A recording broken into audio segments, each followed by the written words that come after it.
You've got to enjoy life, relax, like I do.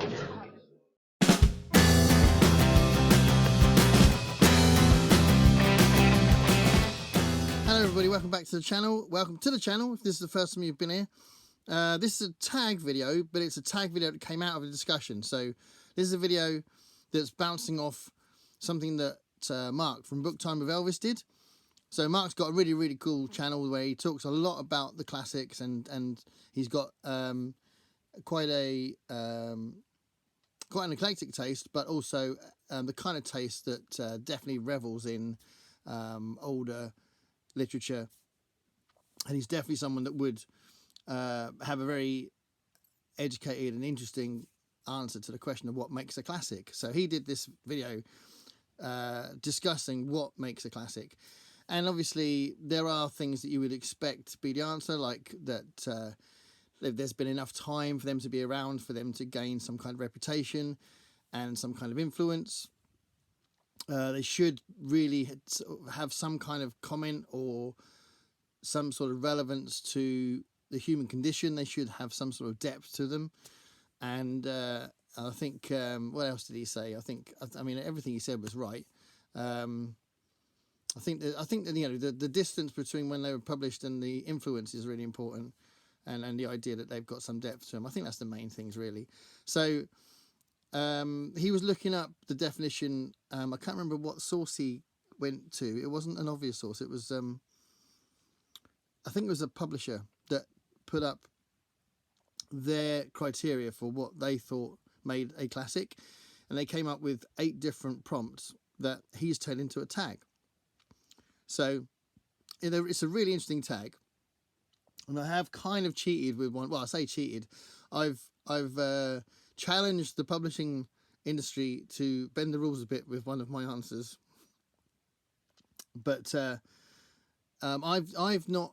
I mean, one of the issues with the questions was I wasn't sure if we were supposed to just completely steer away from things that were considered classics already, or just worry about, say, it's not been put it's seen as a classic, but it's not been put into a collection of classics like Penguin classics or Wordsworth classics or something, but still considered a classic. I'm not really sure. So there could be some discrepancy with what I'm supposed to be doing with what I do, but these are the answers to the prompts anyway, about what makes a classic. Okay, so the first prompt is come up with a book that you regard as a classic that is a gripping plot with universal themes. So for this one, I've chosen a book that absolutely blew me away, and it is a bona fide classic. It is one of those books that is considered a classic, but I don't know if it's a Penguin classic, which is one of the things I'm kind of thinking, that it's seen as a classic, but I don't know which publishers have considered a classic, so that's true for a couple of these. But anyway, a gripping plot with universal themes, Alice Walker's The Colour Purple. A stunning book, a very powerful, compelling book, with a central character that is it is, you know, the things that she goes through is the stuff that everyone would be able to empathise with, and her story is a really powerful story.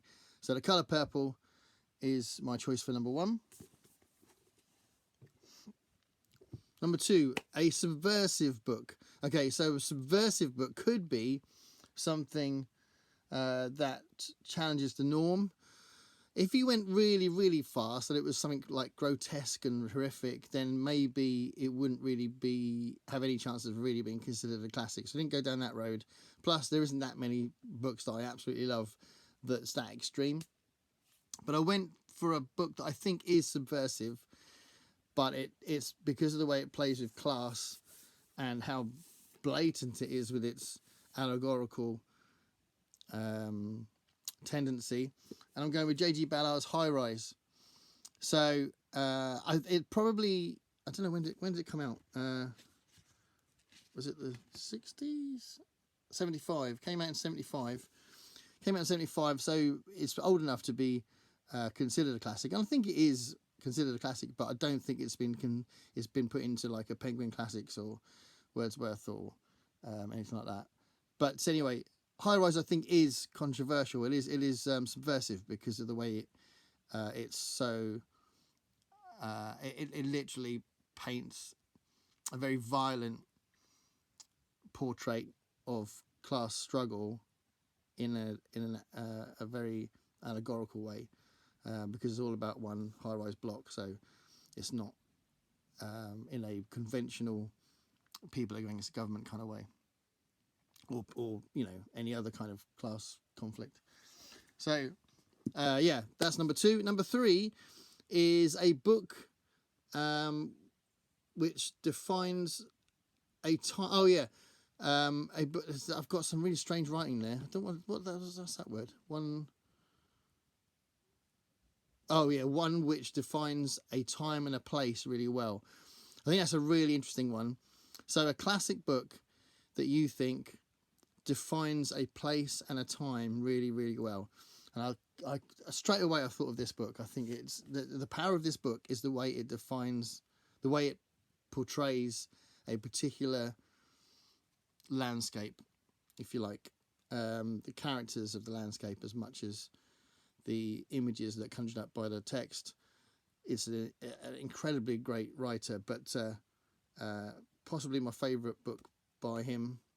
But it certainly answers this question beautifully. Cannery Row by John Steinbeck. This is the best quality of the book, because there's not much of a plot. The best quality is the way it depicts this place and the characters, and you are absolutely immersed in a really, really powerful way. And I remember being so engrossed in their lives for a very short amount of time, and in a way that's not driven by plot, which is really interesting, I think. So, Cannery Row, John Steinbeck. That's my answer to the third one. The fourth one, choose a book that you would regard as a classic that's complex and groundbreaking. This is where I bend the rules a bit. So, the reason why I'm saying I bend the rules, I think this is the right answer, but it's not a conventional shape paperback, because I don't know how they would do that if they regard this as a classic. Would they bend the rules and keep it the format it's in and just label it a classic, a Penguin Classic or something? Or is this something they would never consider putting in the classic brand because of the nature of what it is? And the nature of what it is a graphic novel. So groundbreaking and complex graphic novel. I'm going to go with Watchmen. So Watchmen was definitely groundbreaking. When people talk about when comics grew up and suddenly the market became an adult market, and complex stories, anti-heroes, a fuller depiction of the society they were interacting with, and their motivations being far more complex, grey characters rather than this sort of black and white good and evil thing. All of these different things definitely hit its mark with Watchmen, and its influence is huge. So definitely groundbreaking and complex, because there's lots going on in it, and it is a very adult read in its approach to the storytelling side of it as well, I think. So Watchmen, if they ever agreed to put that to sort of repackage it so that it had Penguin Classics written all over it or something, but it's a format that you wouldn't normally get like that, then Watchmen is my choice for number 4. Number 5, a book that you would regard as a classic with archetypal characters in there. So this is a book that really did put a stamp on this kind of thing, and ultimately put a stamp on fantasy, epic fantasy, and we're talking about Fellowship of the Ring. We could say it was an obvious answer, but not necessarily. I think some people will go with Sherlock Holmes, and I did actually look for Princess of Mars, couldn't find it, but this is actually a better choice, really. Fellowship of the Ring. It's not just archetypal specific characters like your hero and people like Aragorn. There's loads of rip-offs of Aragorn that came afterwards, and all that kind of thing, and obviously Gandalf. But it's not just that, but the way that Tolkien defined dwarves and elves and trolls and goblins and orcs, that had a huge influence as well. So even the races became archetypal as much as the specifics of the characters that became archetypal as well. So Fellowship of the Ring, Tolkien is my choice for number 5. The 6th one, choose a book that you would regard a classic that's a complete one-off. I like this one because it really is. Well, I remember when I read it, I was so shocked at how different it was. And I'd heard a lot about it before. I'd heard a lot about the author before, but I was pleased that the book lived up to the hype, and I absolutely love it. And it's The Trial by Kafka. So this is a book that's got the trial, the castle, and a few other bits in it, but most of the book is the trial and the castle. Yeah, there's a few other stories at the end there. Oh, and Metamorphosis is in it as well. It's a very good book, actually. It's got the 3 main things you'd want. But yeah, the first, was it 170 odd pages is the trial. And you can get it on its own. I just haven't got it on its own yet. But Kafka's The Trial, it's the piece of work that warrants the phrase, Kafkaesque phrase, the term Kafkaesque. There are others that are Kafkaesque that he's written, so it's not like it's a one-off, but no, it is a one-off. But what I'm saying is, it's the most Kafkaesque of the Kafkaesque stories, I think. If this is a man completely at odds with this bewildering set of events that are completely out of his control. He doesn't know what's going to happen next. There is no sense or logic, rhyme or reason with what's happening around him, and he's being thrown to pillar to post with this ridiculous trial that doesn't make any sense, but it's really serious. It's not absurd in a comical way. It's absurd in a nightmarish way. It's fantastic. So The Trial, Kafka. You'll have to excuse me saying it's a one-off, and then halfway through talking about it saying it's not a one-off. You know what I mean. So the 7th prompt is to pick a book that you would regard a classic that we always quote from. And actually, this one was mentioned by Mark as a passing comment, and I don't think you can get better than this, because the amount of times people say, "Oh my God, we're just turning it. This country's turning into 1984." There's songs. There was like the Eurythmics did a song called 1984. Oingo Boingo did it's 1984. Wake Up, it's 1984. It's a great song. There's obviously, we're always talking about Big Brother watching us. There's so many things that double speak. People always going, "Oh, it's like double speak," and people say, "Oh, look, the thought police are here."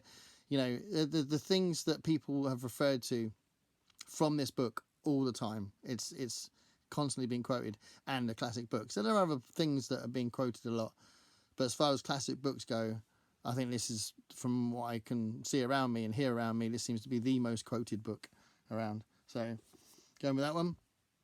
And then last one, a rediscovered classic. So I didn't really understand the question at first, a rediscovered classic. And the way I'm looking at it is a book that's been regarded as a classic in its field, but I don't think it's been given the term of a general classic that would be seen as a classic of literature, that could be just given a Penguin Classics label without it having some kind of extra label because it's science fiction, basically. So a book that's been given the classic status in science fiction, but not outside that. That's what I'm going with. So I'm picking arguably my favourite book, Daniel Keyes' Flowers for Algernon.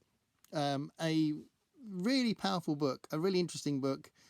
It's a book that's not unique, but I think it's the best version of an idea of someone going through experiments to change their level of intelligence, and what happens to them is so brilliantly realised. And I said before, when I've done a video about this book, and in the video I know I did talk about the fact that there's one moment in the book where I gasped, literally, because of one sentence, the way the sentence was written.